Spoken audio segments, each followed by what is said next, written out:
अस्सलामु अलैकुम वरहमतुल्लाह। वालेकुम अस्सलाम अल्हम्दुलिल्लाह अल्हम्दुलिल्लाह अल्हम्दुलिल्लाहिल्लज़ी बियदिही तस्रीफुल अहवाल व तख़फ़ीफ़ुल अस्क़ाल। ला इलाहा इल्लल्लाहु कुद्दूसन कुद्दूसन नामतुल यून वर्रहमानु ला तअख़ुज़ुहु सिनतुन वला नौम वस्सलातु वस्सलामु अला सय्यिदिल हादीना इला मासिनिल अफ़ाली वल अक़वाल। अम्मा बाद फ़अऊज़ु बिल्लाहि मिनश शैतानिर रजीम। बिस्मिल्लाहिर रहमानिर रहीम। क़ाल अल्लाहु तआला फ़िल क़ुरानिल हकीम लक़द मन्नल्लाहु अलल मुअमिनीना इज़ बअसा फ़ीहिम रसूला। सदक़ल्लाहु मौलानाल अज़ीम व सदक़ रसूलुहुन नबियुल अमीनुल मतीनुल करीम। अज़ीज़ान गिरामी क़द्र, नमाज ईशा से लेकर अब तक आप बखूबी अंदाज में बैठे हुए हैं और मुझसे क़ब्ल बड़ी नसीहत आमेज़ गुफ्तगू हज़रत क़ारी हशमत अली साहब से आपने समाअत की है और मेरे बाद सैयद साहब क़िबला का भी आपको खिताब सुनना है और उसी के बीच में शायर साहब की एक या दो नात शरीफ भी सुननी है। आप परेशान मत होइए, मैं 10-12 मिनट के लिए आपके बीच हाजिर हूँ। अल्लाह तबारक बताला हम सबको अपने नबी का सदका अता फरमाए, आमीन। और आपस में इत्तिहाद और इत्तिफाक के साथ ज़िंदगी गुजारने की तौफीक अता फरमाए, आमीन। इससे कबल के गुफ्तो शुनीद का आगाज़ किया जाए मुनासिब नहीं बल्कि ज़रूरी समझता हूँ कि हम गरीबों के आका वो रसूल के दारैन का सुकून जिनकी ज़ात से मुताल्लिक़ है, कह दीजिए सुभान अल्लाह। सुभान अल्लाह। हर काम का इत्माम जिनके किरदार से मरबूत है, इकराम व एहतराम जिनका खासा है, और या इकराम जिनके दर के भिखारी हैं, उन्हीं की बारगाह में दुरूद व सलाम का नगमा पेश करें। पढ़िए आवाज़ बुलंद, अल्लाहुम्मा सल्ली अला सय्यदिना व मौलाना मुहम्मदिन वारिक वसल्लिम सल्लु अलैहि सलातम व सलामन अलैका या रसूलुल्लाह सल्लल्लाहु तआला अलैहि वसल्लम। शायर कहता है वो नूर नहीं मिलता चांद सितारों में, कहते सुभान अल्लाह। सुभान अल्लाह। देखिए काफी वक्त से आप खामोशी के अंदाज में बैठे हुए हैं और मुझे एक चीज बड़ी अच्छी लगी, हजरत ने बड़ी बेहतरीन गुफ्तगू की है। जलसों में इसी तरह की गुफ्तगू होनी चाहिए ताकि हमारी कौम के अंदर बेदारी पैदा हो। और आज जो हम हलाकत खेजियों में पड़े हुए हैं, बर्बादी के अफसाने हमारे दरवाज़ों के करीब हैं, शायद हम इससे दूर हटकर दामन मुस्तफ़ा से वाबस्ता हो जाएं तो यही सबसे बेहतरीन ज़िंदगी है। बहरहाल शायर कहता है वो नूर नहीं मिलता चांद सितारों में, जो नूर चमकता है मदीने के मीनारों में। और अजमेर के दरबार से आती है ये आवाज़, अजमेर के दरबार से आती है ये आवाज़, मरते हैं जो मौला पर वो जिंदा है मज़ारों में। मरते हैं जो मौला पर वो जिंदा है मज़ारों में, और हमारी कब्र में हरगिज अंधेरा हो नहीं सकता, कह दें आमीन। हमारी कब्र में हरगिज अंधेरा हो नहीं सकता, रसूल पाक को हमने खुदा का नूर माना है, रसूल पाक को हमने खुदा का नूर माना है। अजीज़ान मिल्लत इस्लामिया दिल्ली का शायर है जिसका नाम है पंडित हरिचंद, लेकिन ये लोगों से कहता है कि मुझे अख्तर कहें, और इसने कलम उठाया और बारगाहे मुस्तफ़ा अली तहीत वस्सना में लिखने की जसारत करता है। तो क्या लिखता है आप इसको सुने। मैं बड़ी शाइस्तगी से मुझे तकरीर करनी है, कोई ऐसा वो नहीं कि मैं कुछ आसमान से उठा करके आपको पेश कर दूं, बल्कि बड़ी शाइस्तगी से मुझे बोलना है क्योंकि मेरा गला भी इस लायक नहीं हो रहा है। बहरहाल तो ये दिल्ली का शायर है, कहता है किसने जर्रों को उठाया और सहरा कर दिया, कह दे सुभान अल्लाह। किसने जर्रों को उठाया और सहरा कर दिया, किसने कतरों को मिलाया और दरिया कर दिया। और जिंदा हो जाते हैं जो मरते हैं हक के नाम पर, अल्लाह अल्लाह अल्लाह अल्लाह, मौत ने किसको मसीहा कर दिया। और 7 पर्दों में छुपा बैठा था हुस्न कायनात, 7 पर्दों में छुपा बैठा था हुस्न कायनात, अब किसी ने उसको आलम आशकारा कर दिया। और कहता है, कह दिया ला तक न तू, अख्तर किसी ने कान में, और दिल को सर व सर महवे तमन्ना कर दिया। एक बार दुरूद पाक पढ़े, अल्लाहुम्मा सल्ली अला सय्यिदिना व मौलाना मुहम्मद व बारिक वसल्लिम सल्लल्लाहु अलैहि व सल्लम अलैका या रसूलल्लाह।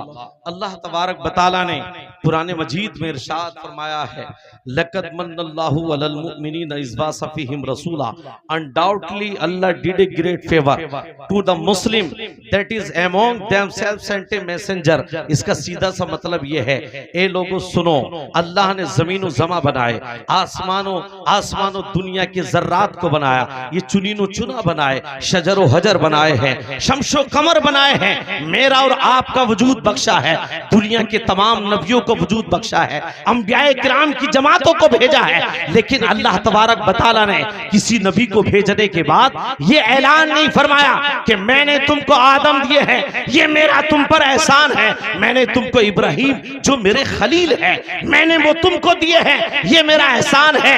रब ने कहीं नहीं फरमाया मैंने तुमको ईसा रूहुल्लाह दिए हैं, मूसा कलीमुल्लाह दिए हैं, रब ने कहीं नहीं फरमाया।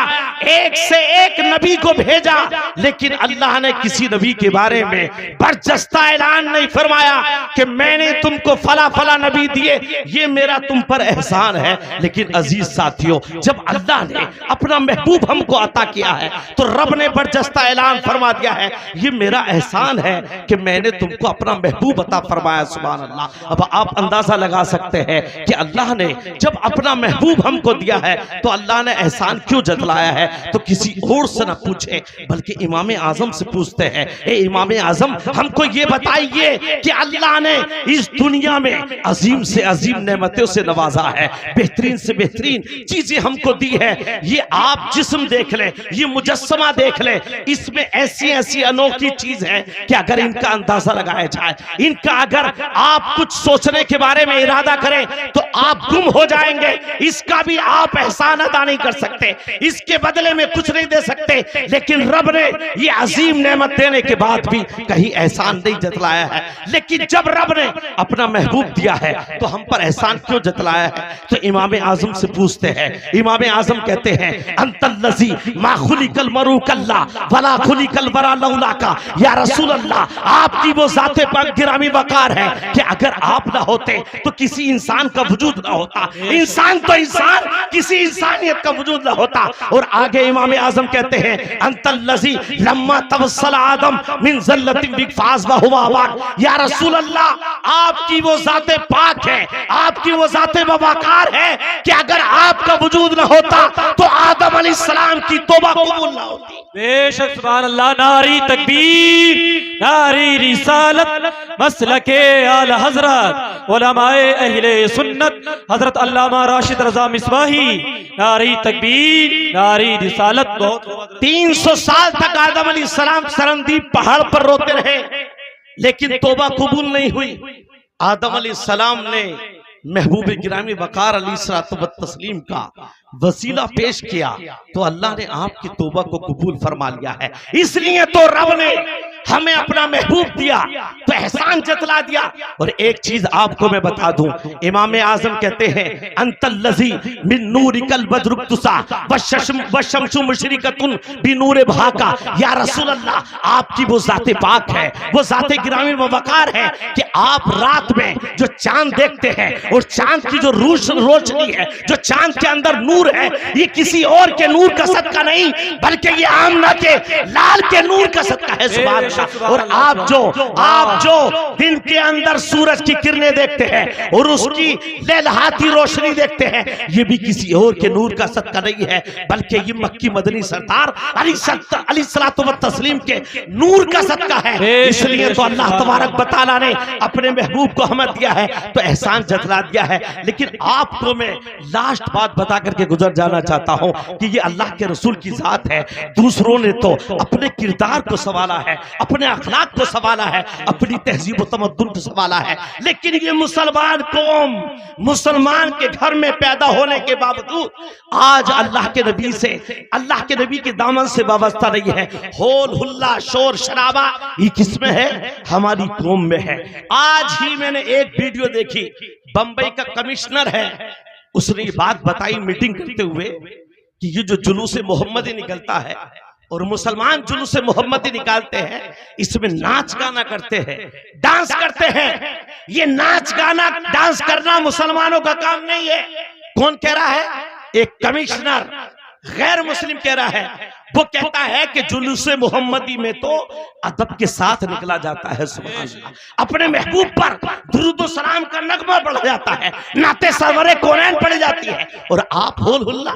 और यहां तक हद है, मैंने तो काफी दिन से जुमा नहीं पढ़ा, लेकिन सुना ये गया है आज तक हमारे गांव का माहौल यह है कि जुमे के दिन ऐसा लगता है कि जुमे की बाजार से पहले यहां बाजार लगी हुई है, यहां बाजार मस्जिद के अंदर।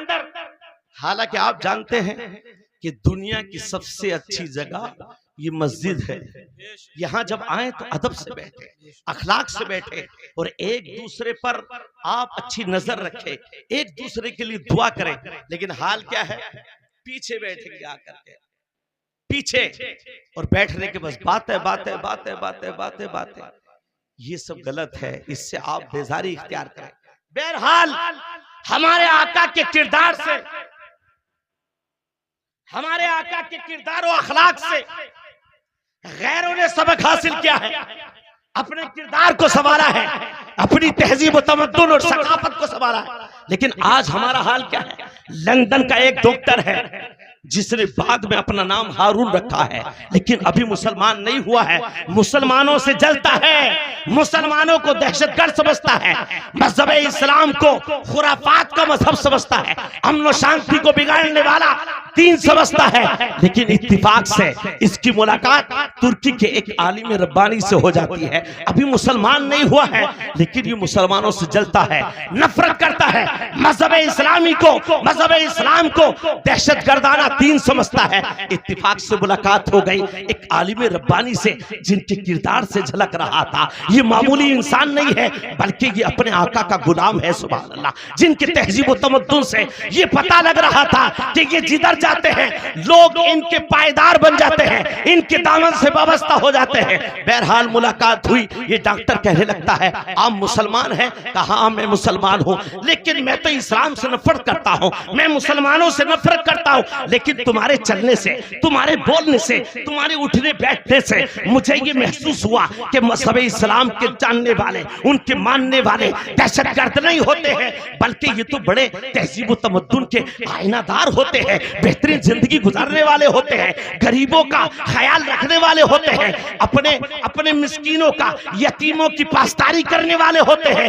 लेकिन मैंने आपको देख करके समझा है, मुझे कुछ तालीमात इस्लाम दीजिए। लेकिन तुर्की के आलिम ने इनको तकरीर नहीं की है, इनको समझाया नहीं, बल्कि चंद इंग्लिश की किताबें हैं जो इस डॉक्टर को दे दी है, जो लंदन का है। इन किताबों को खोलता है और किन किताबों को खोलने के बाद जो सबसे पहली हदीस पढ़ता है, ये हदीस बता करके अपनी तकरीर खत्म कर दूंगा। आप जरा इसको साइस्तगी से सुने, संजीदगी से सुने कि हमारे आका के किरदार से गैरों ने किस तरह से दामन इस्लाम से वाबस्ता हुए हैं, किस तरह से मजहब इस्लाम से जुड़ गए हैं। बहरहाल पहली हदीस पाक है, इंग्लिश के अंदर ये हदीस मौजूद है। ये डॉक्टर पढ़ता है तो क्या पढ़ता है कि हमारे आका है, कहीं सफर पर है, रास्ते में आपके साथ में बिलाल हबशी है, एक सहाबी और है, रास्ता चलते रहते हैं, रास्ते में है, लेकिन रास्ता चलते चलते रास्ते में क्या देखते हैं कि एक बूढ़ी औरत है जिसके रोने की आवाज आ रही है। रसूल गिरामी वक़ार अलैहिस्सलातु व तस्लीम हजरत बिलाल हबशी से कहते हैं कि जाओ इस औरत से पूछो ये रो क्यों रही है। बिलाल हबशी कहते हैं या रसूल अल्लाह, हमें तो लंबा सफर करना है, कहीं दूर जाना है, इस औरत की अगर हम बात करने लगे, इसके करीब जाने लगे तो हमारा वक्त जाय होगा। लेकिन आप कुर्बान जाएं कायनात के सरदार पर, रसूल मुख्तार पर। आपने बिलाल हबशी से कहा वो बात बाद में होगी, पहले इस औरत से पूछना है ये किस परेशानी में है, किस डिप्रेशन में है, किस टेंशन में है। अब इतना कहना था, बिलाल हबशी उस औरत के पास जाते हैं और उससे कहने लगते हैं, ए माई तुम रो क्यों रही हो? ये औरत कहती है मैं रो इसलिए रही हूं कि मेरी जो आका है, मेरी जो सरदार है, वो एक औरत है। उसने मुझे तेल लेने के लिए भेजा था, लेकिन मेरी ठोकर लगी है, तेल मेरे हाथ से गिर गया है, तेल गिर गया है, उंध गया है, इसलिए मैं रो रही हूं कि मैं उसको जाकर के क्या जवाब दूंगी। अल्लाह के रसूल अलैहिस्सलातु वत्तस्लीम ने हजरत बिलाल हबशी को हुक्म दिया कि 5 दिरहम इस औरत को दे दो। अब इस औरत को 5 दिरहम दे दिए गए, लेकिन ये औरत मुस्कुरा नहीं रही है, अब भी रो रही है। अल्लाह के रसूल अलैहिस्सलातु वत्तस्लीम पूछते हैं, ए दाई माँ, ए माई आप क्यों रो रही है? हमने आपकी मदद कर दी है, 5 दिरहम भी आपको दे दिए हैं, आप क्यों रो रही है? लेकिन ये औरत कहती है आपने मेरी मदद जरूर की है, 5 दिरहम से मैं तेल खरीद करके अपनी आका को दे सकती हूँ, अपनी सरदार को दे सकती हूँ, लेकिन आप सुने मैं ताखीर हो गई हूँ, मैं लेट हो गई हूँ। अब अगर मैं अपने आका के पास जाऊंगी, अपनी सरदार के पास जाऊंगी तो वो मुझे कोड़ों से मारेगी और मेरा जिस्म निढाल हो चुका है, मैं कमजोर और ज़ईफा हो चुकी हूँ, उसके कोड़े मेरा जिस्म बर्दाश्त नहीं कर सकते हैं। आप ऐसा करें मेरे साथ चले, लेकिन आप अंदाजा लगाएं हमारे आका है, कायनात के सरदार है, ये जमीनो समा उन्हीं के नूर की सदका है, ये चुनीनो चुना उन्हीं के नूर का सदका है, ये आसमान की तजल्लियात, ये जमीन का बिछोना, ये सब उन्हीं के नूर का सदका है। चाहते तो कहते हमने तुम्हारी मदद कर दी है, हमें कहीं सफर पर जाना है, लेकिन रसूल मुख्तार कहते हैं चलो चलो हम तुम्हारे साथ चलते हैं। अब अल्लाह के रसूल है, इस बूढ़ी का हाथ पकड़ते हैं और इसकी आका के पास लेकर के आते हैं, इसकी सरदार के पास लेकर के आते हैं। मैं इस हदीस से ये पैगाम देना चाहता हूँ, हमारे पड़ोस में कोई गरीब रहता है, हमारे पड़ोस में कोई मिस्कीन रहता है, हमारे पड़ोस में कोई यतीम रहता है, वो परेशानी के आलम में होता है, बीमारी के आलम में होता है, तो हम उसका क्या करते हैं? एक बार देखने चले गए, कभी हम उसकी मदद करते हैं, उसके साथ अस्पताल तक जाते हैं, उसे पैसों की जरूरत होती है तो क्या हम उसे पैसे देते हैं? नहीं देते। शादी में जाकर के तो 1500 का न्योता लिखवाते हैं, लेकिन किसी की गरीब किसी बेटी की शादी में 100 रुपए देने से कतराते हैं, किसी बीमार के इलाज के लिए 50 रुपए देने से बचते हैं। यह अल्लाह के रसूल की तालीम नहीं है, बल्कि इस हदीस से यही समझाना चाहता हूं कि अपने जो हमारे पड़ोसी है उनका ख्याल करें, अगर कोई गरीब है उसकी मदद करें, कोई बीमार है उसका इलाज कराएं। बहरहाल अल्लाह के रसूल अलैहिस्सलातु वत्तस्लीम इसकी सरदार के पास पहुंच जाते हैं और उससे जाकर के इसकी सिफारिश करते हैं, सिफारिश मान ली जाती है। लेकिन आप अंदाजा लगाएं, अल्लाह के रसूल का किरदार देखें, उनका अखलाक देखें। आखिरी वक्त में ये बात सुनने वाली है और बात खत्म होने वाली है। अल्लाह के रसूल कहते हैं इस बूढ़ी औरत से चाहते तो पलट करके वापस आ जाते, क्योंकि आपने मदद भी कर दी, सिफारिश भी कर दी, चाहते तो आ जाते, लेकिन अल्लाह के रसूल अलैहिस्सलातु वत्तस्लीम ने उस बूढ़ी औरत से कहा अगर इजाजत हो तो चले जाएं। सुभान अल्लाह, इजाजत हो तो चले जाएं। और मेरा और आपका हाल क्या है? कहीं जाएं तो बड़ी ऐंठ, बड़ा गुरूर, बड़ा तकब्बुर, बड़ा ये बड़ा वो, ये मैं वो। क्या है ये? क्या है ये? बड़े बड़े कंपनी के मालिकों का हाल ये है। सहारा कंपनी के मालिक का हाल सुना, क्योंकि आप पढ़ते तो हो नहीं। और हिंदुस्तान का हाल अब ये है कि मोहल्ले में अगर एक के घर अखबार आ गया तो पूरा मोहल्ला मांग के पढ़ता है। ये अंग्रेज ने बात कही है। कोडक कंपनी का नाम सुना होगा आपने, कैमरा वगैरह चलता था। ये दो बड़ी अजीम कंपनी के मालिक थे, लेकिन सूरत हाल ये है सहारा कंपनी के मालिक का जब इंतकाल हुआ तो खुद उसके बेटे उसके जनाजे में नहीं आए, और जिसने अपने बेटे की शादी में करोड़ रुपए खर्च किए वो तक नहीं आए। ये दुनियावी माल है, और दुनिया क्या है? कैद खाना है। और आज हम में से गांव में से किसी के पास अगर थोड़ा सा पैसा हो जाए तो सबसे ज्यादा गुरूर हम अपने भाई को दिखाते हैं, सबसे ज्यादा घमंड अपने भाई को दिखाते हैं। हालांकि आपने भी उसी पेट से जन्म लिया है, उसी माँ की गोद से जन्म लिया है, उसी माँ के पिस्तान के दूध को पिया है जो तुम्हारा भाई है। अगर अल्लाह ने आपको दौलत से नवाजा है तो आप उसका ख्याल करें, उसकी मदद करें, उसकी तिजारत में हिस्सेदारी करें। यही आपके यहाँ काम आएगी और कल कयामत के दिन भी काम आएगी। इंसान को महसूस नहीं होता है कि कल मैं जिंदा रहूंगा या नहीं रहूंगा, लेकिन फड़फड़ाहट बराबर है। थोड़ा सा अगर पेट निकल गया तो इससे बड़ा मोटा नहीं है। हालांकि लैट्रिन में बैठना मुश्किल है इसके लिए। एक घोसी का पेट बढ़ गया और जब वो टॉयलेट में गया तो हाथ नहीं पहुंचता, तो मालूम है क्या कह रहा है कि वो पीछे चली गई या हाथ छोटा पड़ गया। तो पेटों को कम बढ़ाओ और एक दूसरे के साथ अखलाक से पेश आओ। यही हमारा एक पैगाम है। इत्तेहाद से रहें, इत्तिफाक से रहें, कौमों में ना बांटें कि ये वो है, ये उस कौम का, उस कौम का। हम सब मुसलमान हैं, हम सब मुसलमान हैं, इत्तिफाक से रहना है। लास्ट बात मैं बता रहा हूं कि अल्लाह के रसूल जो कायनात के सरदार हैं, रसूल मुख्तार हैं, क्या कह रहे हैं? इजाजत हो तो चला जाऊं। जब ये बुढ़िया ने देखा, ज़ईफा ने देखा, तो सोचने लगती है ये कोई मामूली इंसान नहीं है बल्कि ये कमाल का इंसान है। जब इन दोनों में बातें हुई, दोनों में कहा कि ये कोई आला इंसान हो सकता है, ये अजीम इंसान हो सकता है। अब दौड़ी दौड़ी आई, हजरत बिलाल हबशी से पूछती है ये कौन था? बिलाल हबशी कहती है, बिलाल हबशी कहते हैं तुम्हें मालूम नहीं ये कौन है? ये वो है कि जिसके सदके में अल्लाह ने ये जमीन और समा को बनाया है। सुभान अल्लाह, ये आसमान की तजल्लियात को बना है, ये जमीन का बिछोना बना है। मेरा और आपका वजूद इसी नबी के सदके में बना है। सुभान अल्लाह, बेशक सुभान अल्लाह, सुभान अल्लाह। बहुत खूब नारा लगा, नारे तकबीर, नारे रिसालत, मसलके आला हजरत, हजरत अल्लामा राशिद रजा मिसबाही, नारे तकबीर, नारे रिसालत। तो ये हदीसे पाक जब अंग्रेज ने पढ़ी लंदन के और अल्लाह के रसूल के किरदार से मुतासिर हुआ, इससे पहले नफरत करता था मुसलमानों से, मुसलमानों को दहशतगर्द समझता था, इस्लाम को, अमन शांति को बिगाड़ने वाला दीन समझता था। जब ये हदीस पढ़ी तो इतने के हदीस पूरी नहीं हो पाई, उससे पहले ही उसने कलमा पढ़ा। आप भी पढ़ें, ला इलाहा इल्लल्लाह मुहम्मदुर रसूलुल्लाह सल्लल्लाहु अलैहि वसल्लम।